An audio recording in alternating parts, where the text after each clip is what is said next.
What is up, everybody? Ryan, ATX Metal Podcast, back with these hooligans. You might know them as Lift the Curse. Introduce yourself, what you guys do in the band, where you're from, and we'll go ahead and get to this one. Let's go. John Yaden, play guitar and some other things, but primarily get fiddle and Lift the Curse. And I'm Ryan Hegefeld. I sing and play guitar and Lift the Curse. Well, gentlemen, thank you very much for showing up again. You guys are repeat customers, as they say. We appreciate it. Yeah, we love it. It wasn't just too long ago that we just did kind of a casual interview to introduce you guys to more people and to kind of spread the word about Lift the Curse. For those that haven't caught the last episode, just give a quick little intro, and then we'll really start having fun once these Bloody Marys start going down. Nice. Dude. Hell yeah. Go for it, Ray. Yeah, so Lift the Curse, we're technically a duo. And John and I have been friends for over a decade now, which is pretty rad.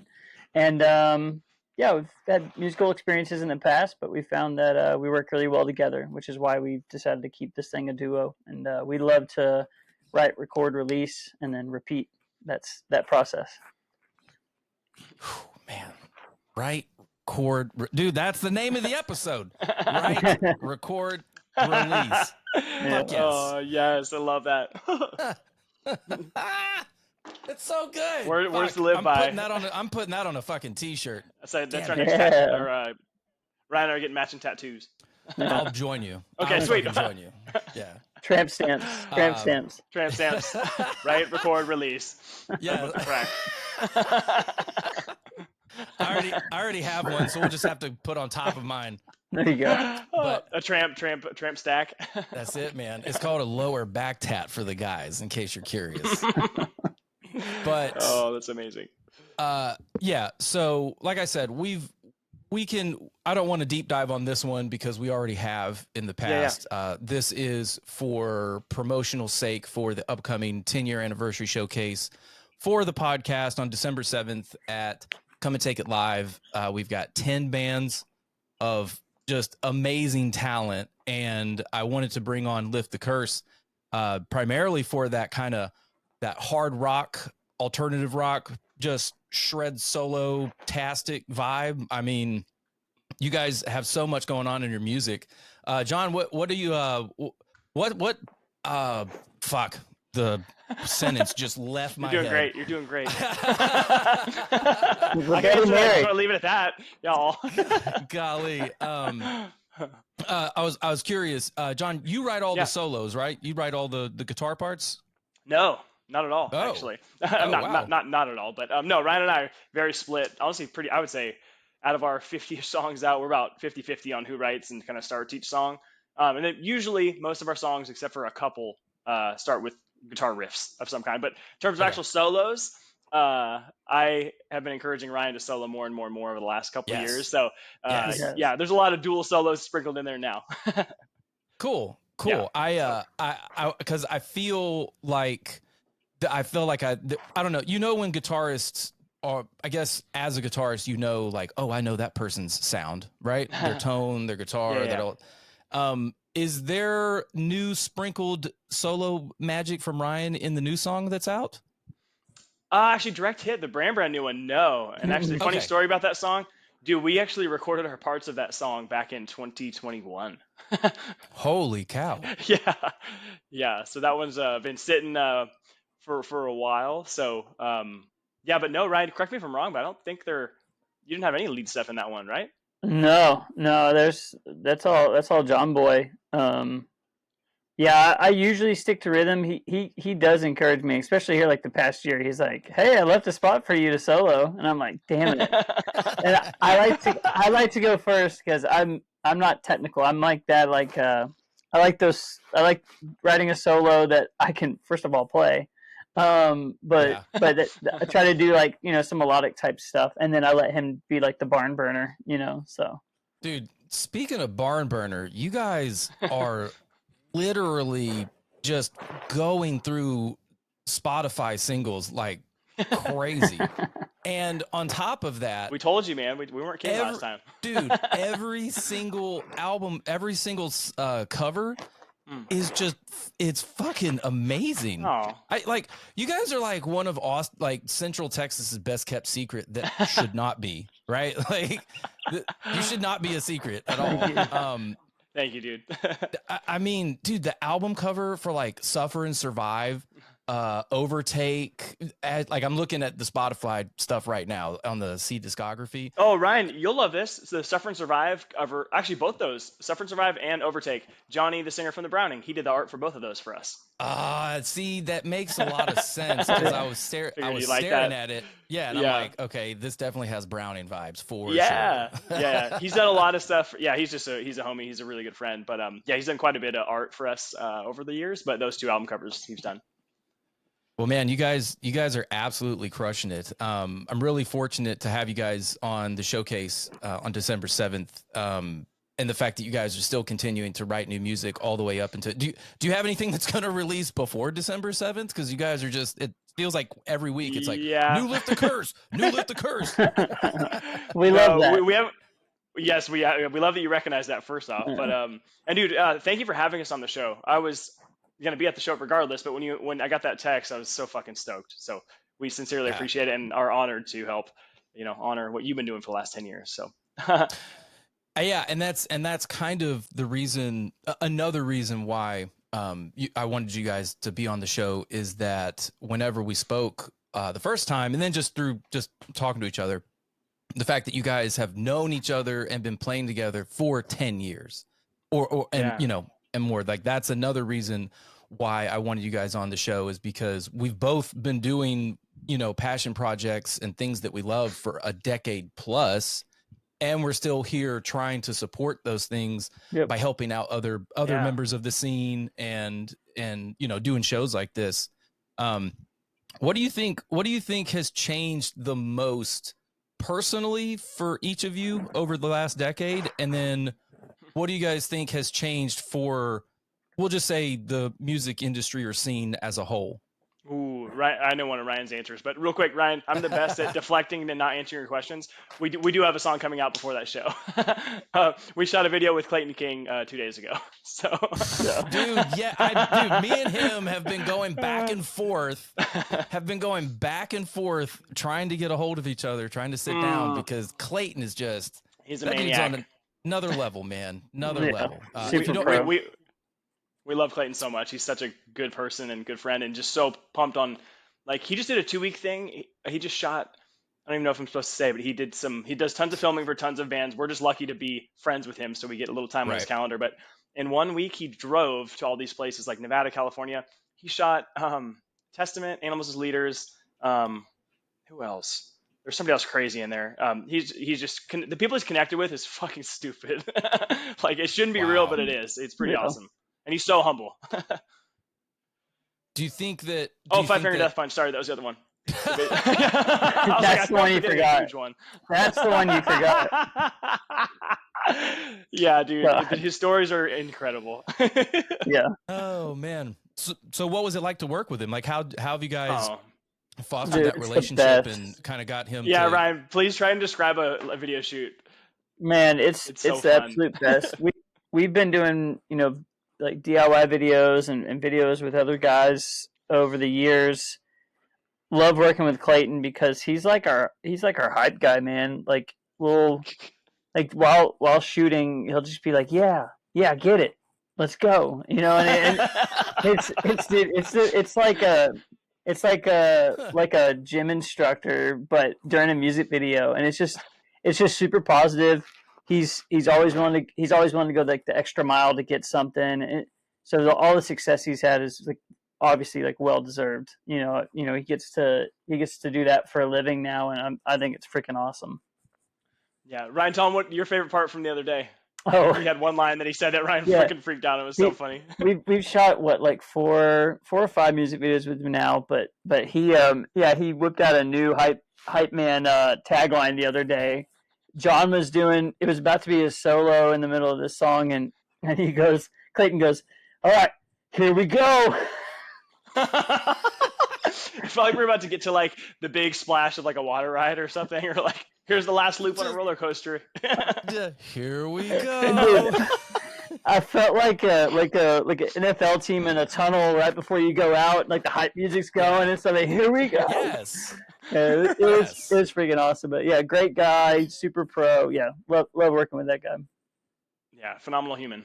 Yeah, That's the type of energy that I hope that we deliver on December 7th. And hell yeah. not hope, I know. Like Yeah. it's gonna be there. Yes. And I really am trying to, I've been saying it probably for the better part of this year, that I feel like there's just something missing. Like we're on the verge of kind of getting back to our actual normal in the scene where there's like this buzz. I can't, it's just one of those feelings that is personal to me. You can try to describe it with as many adjectives as you can, but there's just like this, like this frequency, right? Like it's here and it's buzzing, and like I can feel it. And typically the old adage is the energy around you, whatever you put out, you get in, put out, that whole thing. And so I feel like if we just continue to keep just like hitting that frequency, soon it'll break through and we'll get back to just I don't know. There was just something like between the years of 2015 and 2018 that I was fucking hook, line, and sinker for the metal scene. Hell yeah. And I feel like with COVID, easy 3 years were taken from us. As long as among other things, as venues were also taken from us. So it's like we got kicked in the dick, and multiple times now, multiple times. Or it's like you're going to play a set and nothing works. Everything's just trash. Yep. But I feel like we are right there, and I'm so happy that I've been able to continue to support people like yourself for 10 years, and that guys like you are still constantly cranking out music that is just fucking good. Right?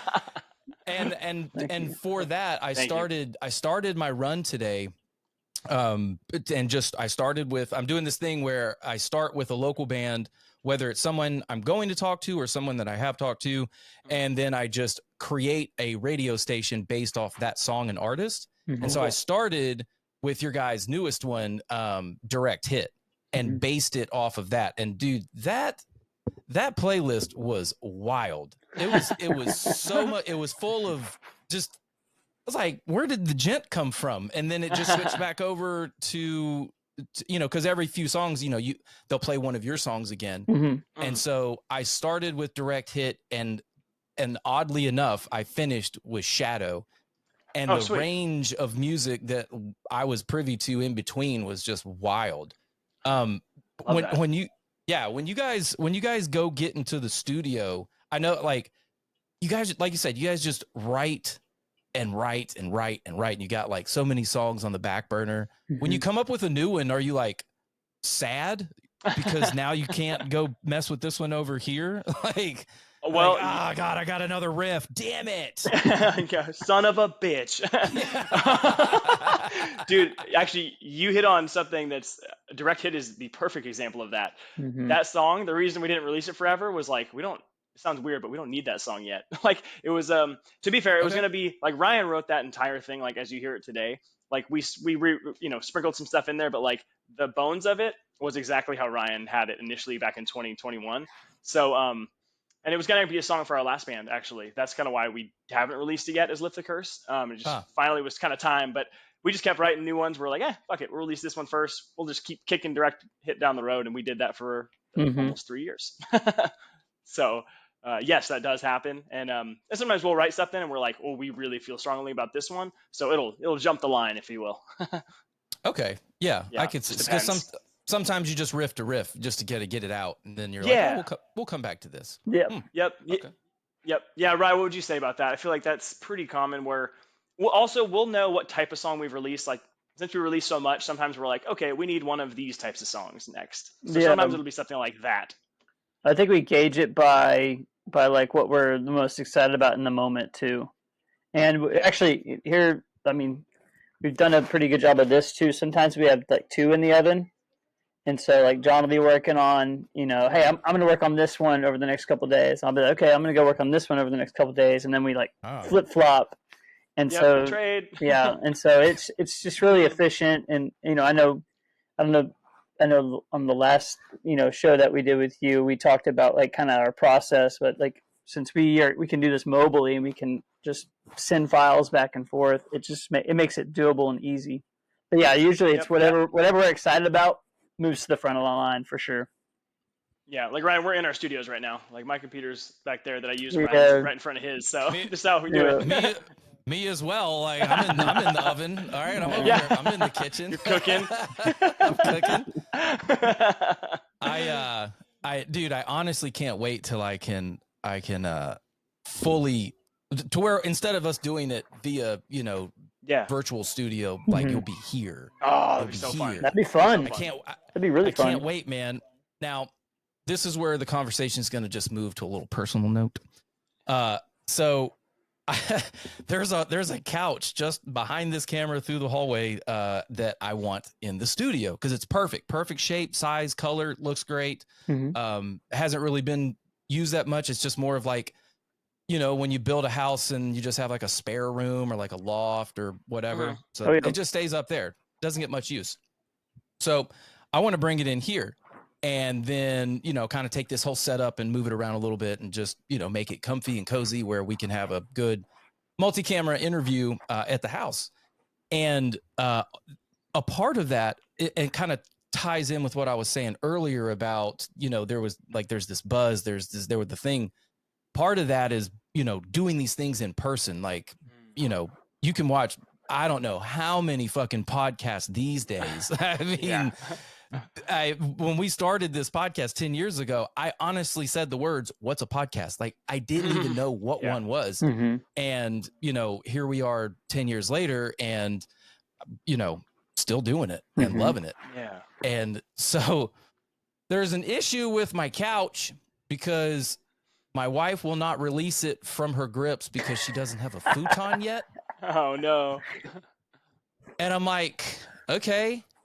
So you're telling me that I can't have the couch that doesn't get sat on, but maybe twice, 3 times a month because you don't have a futon to replace it. That's also going to see the same action. Wow. Ryan. Anyway, sounds like we need to go couch shopping, man. We need to go like going couch. Yeah. We need to go to Ashley or something. Yeah, I'm fucking Facebook Marketplace these days. Heck yeah. Yeah. But yeah, I would love to get you guys and any other artists and guests over here to have that camaraderie. But because you guys do things, over back and forth, Google Drive and all that jazz, when you guys get together, like you guys have been together for 10 years, so you automatically have like this dynamic in the room. But I mean, does it ever get old? Do you ever get into the studio and you're like, hey man, what's up? Does it feel more chory sometimes? No. I don't think so. Not for me. Yeah. No, that's gonna be a soundbite. Yeah. Well, fuck you, Ryan. Hegefeld, not real. Fuck you, Hegefeld. No, not at all, man. I think before you then, because I'll say sometimes this does feel chory, right? Like I have to set aside time to do this for others. Yes, it's for my benefit, but I feel like it is obviously for others' benefit. Right. And some days I'm just like, but when I logged in today and I've had the morning that I've had, like when John clicked in, I was already... He started talking to himself. Here, I'll tell you what I was doing. I was pretending to be the voiceover guy for your SoundCloud or for your Spotify bio. Oh my God, yes. That's what I was doing. That's awesome. Your voice was made for that shit, man. Seriously. Dude, but in the vein of almost, oh God, not like scary movie overdub guy, but here I'll just read like the first line. This is how I was saying it before. Oh, I'm excited. Before I was like, Lift the Curse is an American rock duo hailing from Texas Lift the Curse is the culmination of 10 years of collaboration between two best friends, Ryan Hegefeld and John Yaden Jr. Like, That's lovely. That is Fucking incredible. lovely. Dude, we'll pay you to man. read that shit, man. I'll do it. Anyway, so cool. so back to what I was saying is like, sometimes it does feel chory, but then you get in days like this where you're just in fucking go mode and Right. you can write all the riffs. Yeah. Like what is your guys' dynamic 10 years later? Yeah. And sorry, again, I glazed right past that question, the 10-year thing. I think we've just really ironed our process out. Like, we had the chemistry from the start. Again, we've been in a few different bands together, but I think I can speak for myself. I've definitely there's a lot of things I couldn't do back then, like playing to a click track, metronome, like was super, super hard for me. It was very really? frustrating. Yeah, it was a really frustrating moment for me in like the first band we were in. I'm gonna put a pin in that. I want to hear more. Yeah, for sure. But no, there's just like things I've just personally put a lot of work into since, and I've definitely, I think, I'm way more aware of my strengths and my weaknesses now than I was back then. So, Gotcha. just for me personally, like it's just honing in on those, and then like we're talking about with the guitar solo stuff, especially in Lift the Curse, we've really encouraged each other to improve on those things. And he sells himself so short. He's such a fucking good lead guitar player. Like the parts he writes are so catchy. Like there's a reason I keep encouraging him to do it because he's really good at it. But for me, I've always enjoyed singing. It's very difficult for me. But like in all of Lift the Curse songs, I sing harmony in them. Which in our previous bands, I never got the opportunity to do that. But Ryan's been very encouraging for me to do that. So it's just been a lot of that. Just it's so fucking healthy, man. Like this band is like the healthiest thing on the planet, at least for my part. So healthy, it's so healthy. It's always in the gym. It's always eating the salads. Yeah. It's always at Sprouts getting the most premium produce. Damn right. Yeah. Lift the Curse is everywhere. Oh my god. So good. That was so awesome. good. I'll tell you what, this is definitely not a chore. Okay, this is not a chore. This is not a chore. Ryan, what about you, man? What have you? Oh man, I'm crying a little bit. What have you noticed or improved on in the 10 years of being not only a better artist but a better teammate? Yeah. So, and it's a great question. I feel like kind of like what you were saying about before with, what COVID kind of took from the scene and everything like that. I think it's the vibe that you go in with. If you go in with a like just open mind, open heart, just ready for anything kind of personality and mood, it just sets you up for like nothing but success. And then, like we haven't had like any bad days. There's never been like a bad day or like, oh, like we're stuck on this. I've had moments where, I write a lot of lyrics because we write a lot of songs. And I've had moments where I'm like, man, I'm writing about fire again, or I'm writing about this again, but like there's Big element guy. Yeah. There's but I don't think there's anything wrong with that. Like I think, you can't reinvent the wheel, but what you can do is just kind of challenge yourself for like just getting excited about the next song. Yes, John he's pumped me up with the whole lead stuff and trying to get me to do more of that. But also I've tried to become a better vocalist, and I've definitely tried to lyrically I've tried to think outside of my own head sometimes and maybe write from like other people's perspectives and things like that. Because writing lyrics can be a pretty like not a selfish thing, but it's a very internal thing. You're writing a song, you're writing lyrics from your brain and your standpoint. But so I've tried to do stuff like that over the past decade. Yeah, I think as the main lyricist of any project, there has to be buy-in from the other members. Yeah, knowing that the person putting words on paper or on, you know what I mean. Yeah, putting pen to paper. That they fully support whatever's getting ready to be exchanged in from audibly and musically to verbally. Mm-hmm. and then that harmony together is like a product that you're like, yep, I'm good with that. Yep. So I think that the people that do, write the lyrics, have this kind of like weight on their shoulders because they're representative of the project as a whole. Mm-hmm.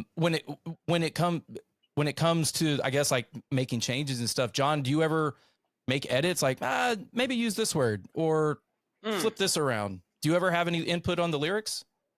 I always can. Like Ryan's absolutely 100,000% open to it, but Mm-hmm. I don't really have many. Like again, I love Ryan's lyrical content, and he's just so talented naturally, just with the phrasing and stuff. So it's usually just honestly. Sometimes he'll have different versions of a chorus, and I'm like, oh yeah, that B is the better one, and we'll usually we'll like 99% agree, like that A wasn't shit, but like B is just the one, So I would say it's more like that. Like Ryan, have I ever changed lyrics? I don't think I really have. Like I've inspired some what songs are called because I give it a funny title and we're like, oh, that is kind of cool. But yes, that's very the true. extent of it.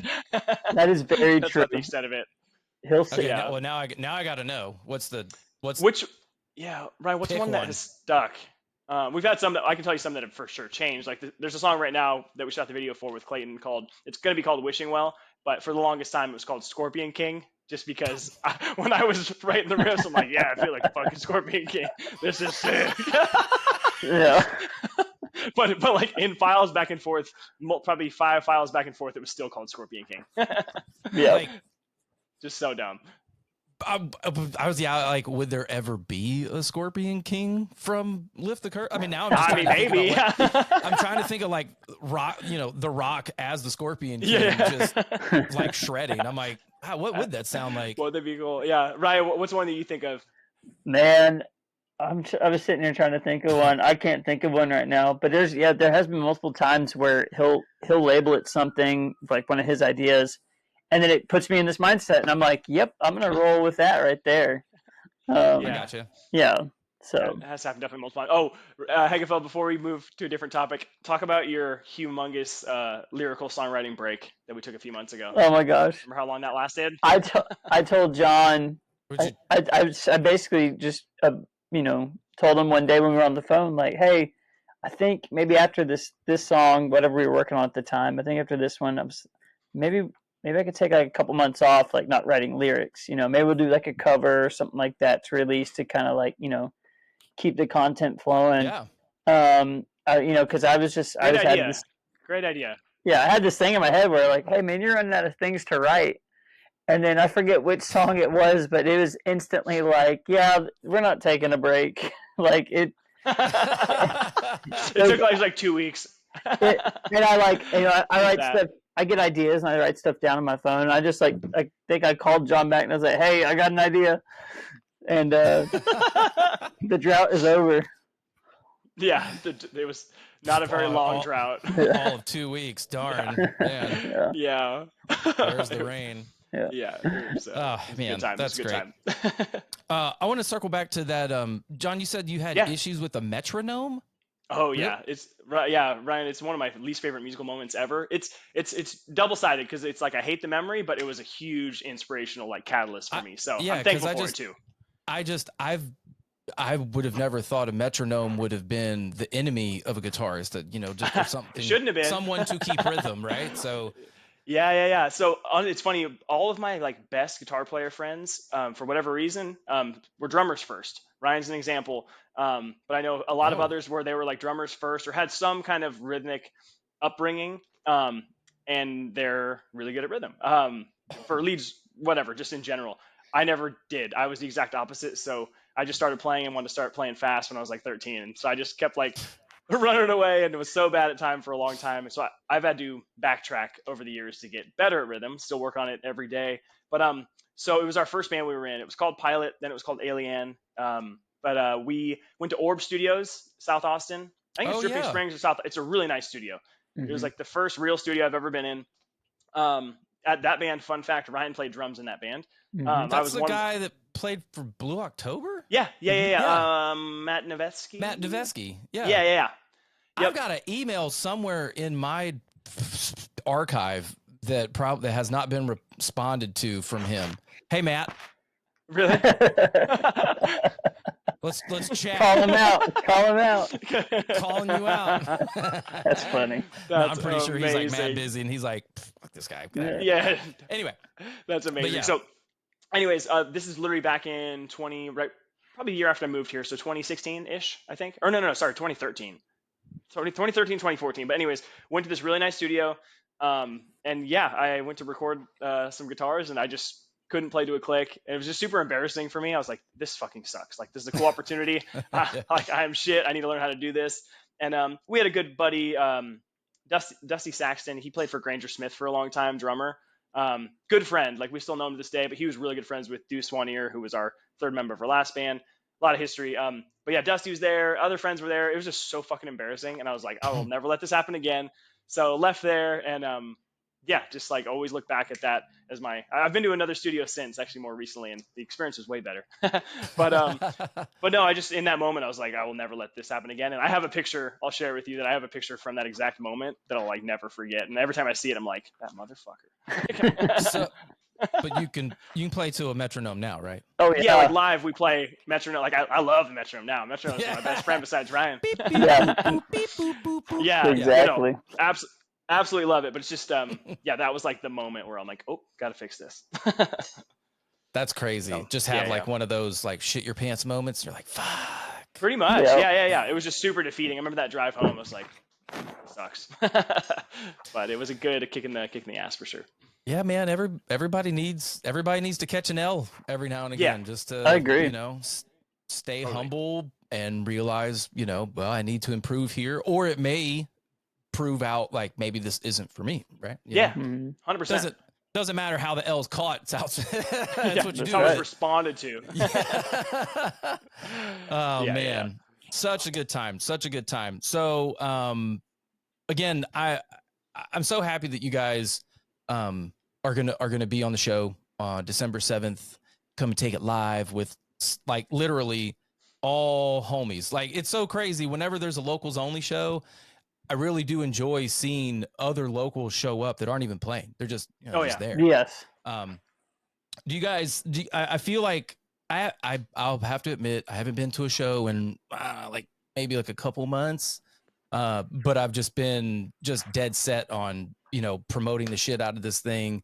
Maybe because if you want a good laugh, you can go back to the last episode of for Lift the Curse, where I had asked a simple question: what does the locals expect from, you know, their local promoter? And John was like, nothing. I thought that was a trick question. No, it was honest. And you know, since then I've always tried to do my best in promoting local shows and helping out. Like, I've even got offers from members that work at Empire to try and help promote some of their shows, to do like a collaboration or a ticket giveaway, just to get more eyes on. And we, you know, and then now that the collaborate feature is on, their fans and followers see my stuff, and then vice versa. So I really think that, you know, if you take advantage of the collaborate, which I practically do all the time, because it's just, why not, right? It's a free feature to get more eyes on stuff. Like, that's the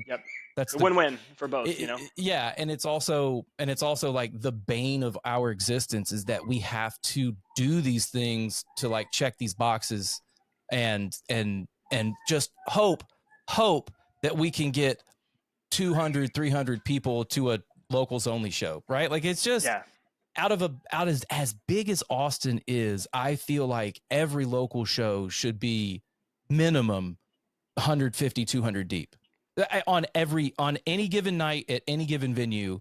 That's what I mean, as long as, you know, capacity withstands. I mean, you can't. Yeah. There's some rooms you can't fit that many people in, but that's also cool. Like, if you can fill out a 50 cap, like, do it. Oh yeah. Fucking do it, you know? And you don't have to play at Come and Take It all the time. We've got Valhalla, we've got Ballroom, we've got Mohawk if you can get in. But it's like, how cool would it be if a local would open that show up? And even if they started at 6 o'clock, there's going to be at least we'll just take Stubbs for example. There would be at least 6 o'clock on a Saturday, 300 people there. Yeah, dude, easy. I went last week for the first time in a long time. Actually, I don't know. Oh, I couldn't agree more, man. Stubbs, it was sold out for ironically, Ryan, we had left her show. It was a smaller festival called Grimfest out in San Marcos, which we've done 2 years in a row. Super fun. Yes. So fun. They have this big, Ryan, you would love Nice. it. There's a huge stage they have out there that's out there permanently. Like, we could do a big show out there. So Oh. we should talk about that. And we know that the owner we're pretty Okay. good with now. He's really, really cool and wants shows out there. And they have a smaller bar Wants part to grow. too where they have shows. Yeah. It's a really cool spot. But yeah, we did that, and my girlfriend and I had to rush out of there because we had tickets to see Dashboard Confessional at Stubbs, and that shit was sold the fuck out. We got there Yes. right halfway between Boys Like Girls played too, and I hadn't been to Stubbs in a while, and it was like back to the porta potties, like it was nuts. But to your point, if you have a local band open at 5:30 or something, there's still going to be 100, 200 people there, you know? Mhm. Right. So it'd be such a good opportunity. And now, you know, knowing that venues are almost not practically owned, but the Ticketmaster, ETIX, Live Nation, C3, all that shit. It's like are they the gatekeepers, right? I mean, Yeah. Why can we not petition these companies? Sorry, I'm on a Sunday No. thought process here. Dude, I'm over here just like how will we do this? Yeah, I think I might have brought this venue up last time, Ryan, but the Hotspot is the only one I can think of. That's the only one I can think of, and again, Hegefeld and I know one of the owners there now, and he's awesome people. But they have local openers usually, and it's only like one local before the main act. But that's one of the only venues I can think of that size that does that, which I think is really, really rad. Mm-hmm. Man, so gotta talk to the Hotspot. Yeah, our guy named Chad Hendricks, he's the man. We actually we got a shirt company too. We'll hook you up. He's a great guy. Plus getting shows, you know, north of 45 would be great. Yeah. Oh, right? Hell yeah. Yes. Just, I mean, I wish, but the suburbanites out here, I've been out here in Leander forever. Yeah. And I've seen this place grow, and I know that what happens downtown is not exactly the crowd that would go, you know, there's a few of us out here that make the trek all the way downtown, but like, I would love to see a local metal show or a heavy rock show, you know, up here at the Hotspot or like the Field House at the Crossover. Field House. I was just going to ask you what that place was called. Because Ryan, remember we did that in-person interview with me, Dylan, and Brian with you. It was so fucking fun. But that was there, right? Isn't that stage amazing? It's huge. Hegefeld, it is. I've shown you pictures, I think, but it is massive. Like it would be. Let's go. Hegefeld, there's a hockey rink there too, right? Let's double go. There's 2 hockey rinks inside of the Crossover. Crazy. Oh my god. Yes. They got an outdoor soccer field. They have 2 pickleball courts. They have indoor cornhole, ping pong, huge bar, volleyball, massive bar, inside, outside, satellite what bar, the hell? and massive stage. It's a wild place that I did not know existed. Truthfully, it is. My wife actually helped open that place up on the Field House side, the bar side, and then I used to manage a little bar that's gone through many iterations since I've been there, on inside at the skate rink. But I still go. I was there like yesterday because they also have like nice. They have a indoor esports cave, so you just want to drop your kids off and let them play video games. It's all monitored. They hang out. You know, it's a cool time. Parents can go down and, you know, catch a drink or whatever, or ice skate or. Fuck, man, they've got there's a church inside of there now. Oh, wow. If you're into that, got something for everybody, man. That's awesome. Yeah, that's amazing. Yeah, it's great. But yeah, that I feel like that stage is woefully underused. I mean, you could put. I mean, that place is easily 1,000 plus. I mean, that's easy. Easily 1,000 people could be out there in the front lawn having a good time. But anyway, speaking of having a good time, December 7th, Come and Take It Live. Lift the Curse is one of them. And oh my God, I just looked over at your shirt, Ryan. Thank you very much. I saw that too. Shout out. I'm trying to represent. No, it's so funny. I saw a picture or a meme or whatever where somebody was complaining about the price of T-shirts these days. Mm-hmm. They're like, God, $35 for a T-shirt. It's like, well, okay. I mean, it's all about what you want to pay, right? Yeah. Like for me, vinyls, as long as it's between $25 and $40, I'll buy a vinyl that's possibly pressed on a run. Mm-hmm. Hell, I think the most I've ever paid was $120, but that was for custom art. Oh, okay. Yeah, dude, it's why it's. But I I'll would send you a too, picture. for the right thing, Yeah. or if it's the right like rare record from the Mhm. 80s you can't get anywhere else. Like I would do that too. Exactly. But 20 to Yeah. 40 is kind of where I'm at too normally. I bought it from a band called Steak Sauce Mustache, which is off the fucking charts. Oh, they better be with Off that the kind of name. charts. That name is so sick. And our boy Andy from Cunning Sore is the drummer. It's Oh, amazing. hell yeah. And That's awesome. and then we got oh my god, my dude from Cult Burner is in it. What is your name, Bry? I'll figure it out. I'm gonna cut this part out though. I'll leave it in. Leave it in. Anyway, so it's like, and then the lead singer's like from Oregon or something. So whenever they go on tour, they got to map it out.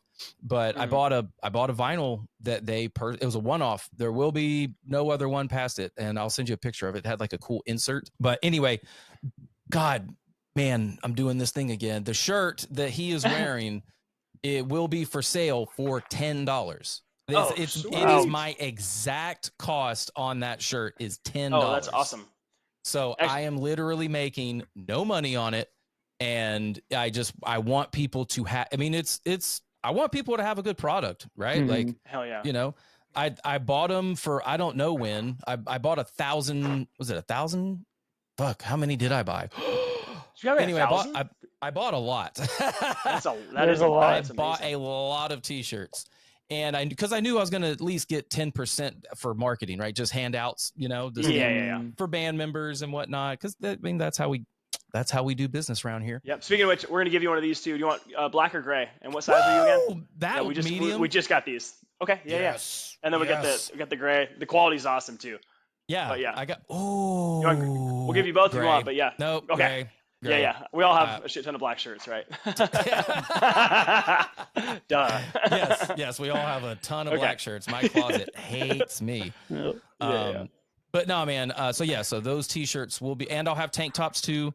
They will also be $10.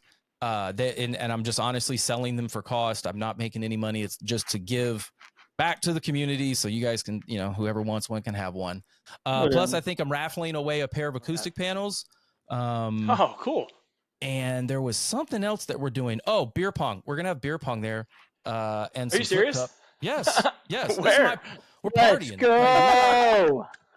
Yeah, dude. Oh, actually, Ryan, real, my parents are going to be there, and two of my parents' friends from California are flying out, and like the catalyst for that weekend for them coming out is to go to this show. Yeah. So let's go. Yeah.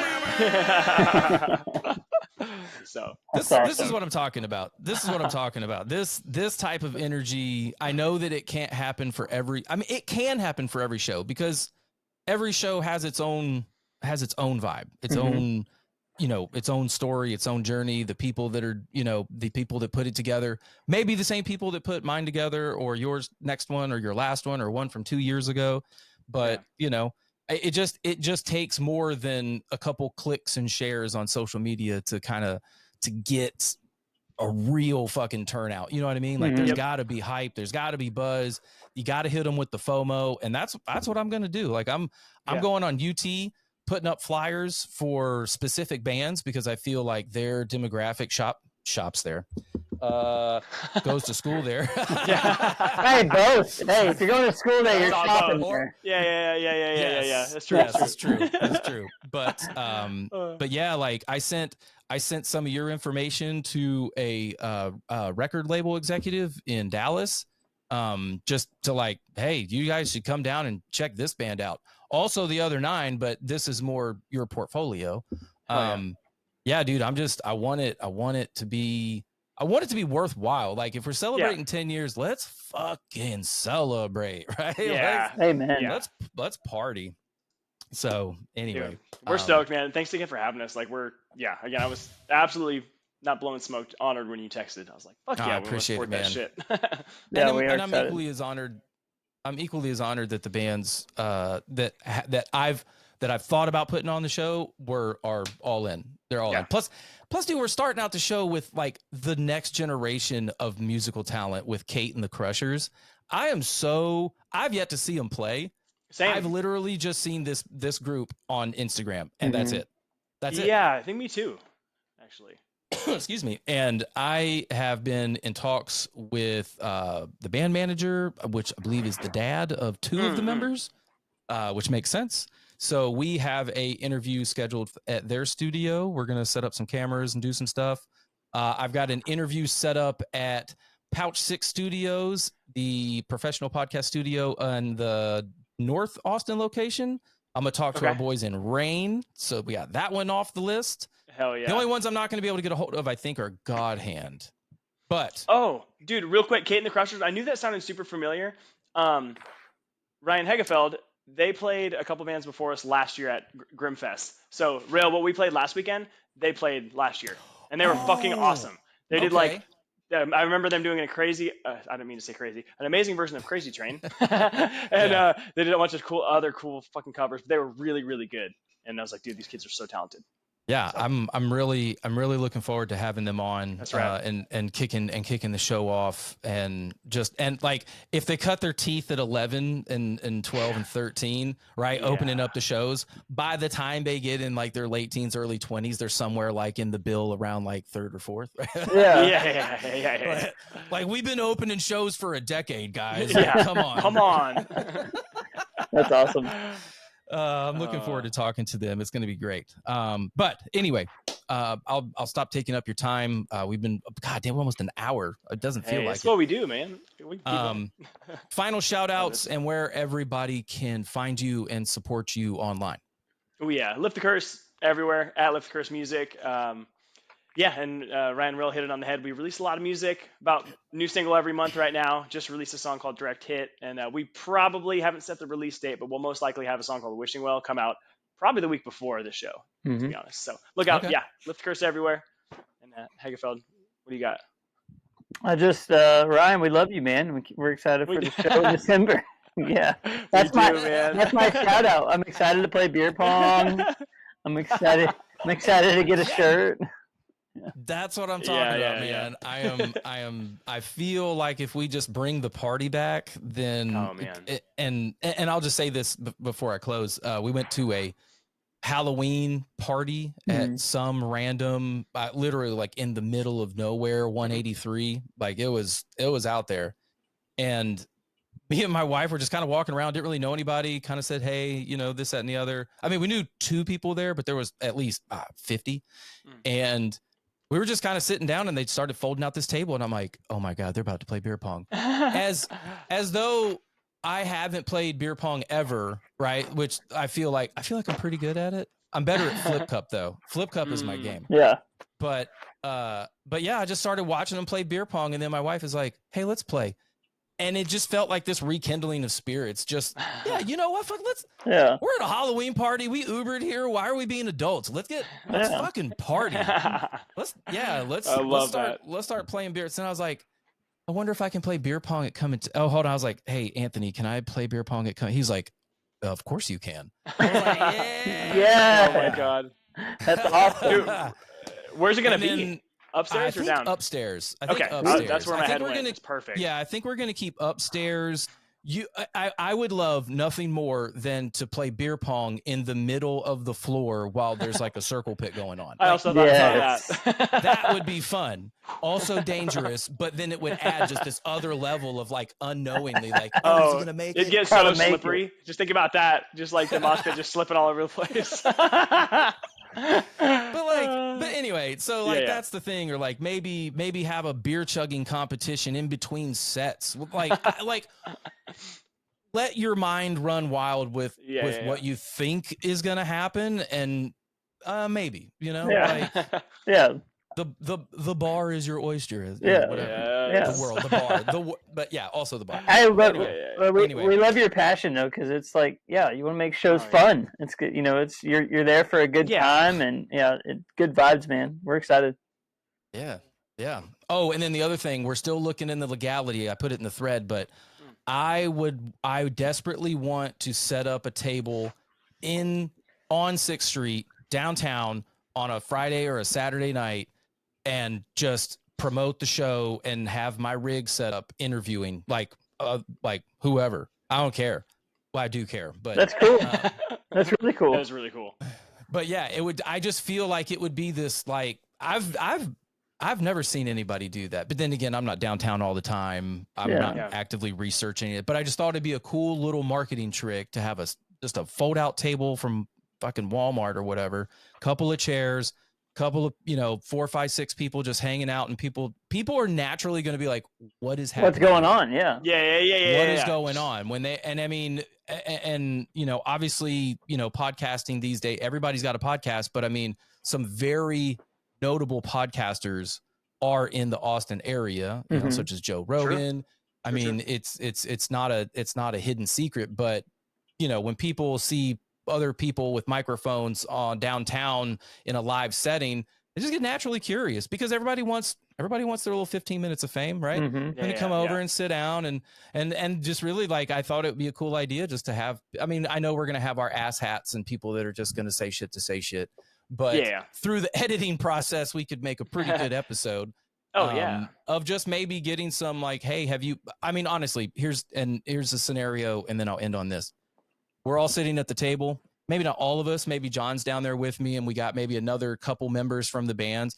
And we just see somebody come up and it's like, hey, do you like metal? Yes, I do. Do you like rock? Yes, I do. Well, have you heard of this band? And then just play it for them, right? Just strap on the headphones and hit play. Be so fun. Or if they say no, fuck no. We'll come and listen anyways. That might be more fun. That's right, because the algorithm really feeds on like anger and angst. So they don't want to see like this feel-good love session. They're like, no. Go to the guy that's really pissed that he had to sit and listen through all that. Like, that's who we want to watch. Yeah. I love that idea. I think that if the legality stuff, if it passes that process, I think that'd be fun. Really cool. So far I'm 2 for 2. People said just do it. Nice. And if I needed to look into it, just talk to the city lawyer or someone at city council for a potential permit. Got it. Since I'm not selling anything, actually I would be selling tickets to a show. Anyway, questions for later, not now. Now, we're going to round out this episode with Lift the Curse. Guys, thank you very much. I appreciate your time. I appreciate your music. Oddly enough, was it Shadow? Yeah. That is a very good song to run to. Very good BPM. Like, oh, hell yeah. Cool. Awesome. It's a very good pace to run to. So anyway, that's just a little nugget. Love you guys. I will see you December 7th. If we don't chat between then, be safe and stick around and let all this stuff do its thing, and then we'll get out of here. Hell yeah. Thanks, Ryan. Thank you so much, man. Right. Later, guys.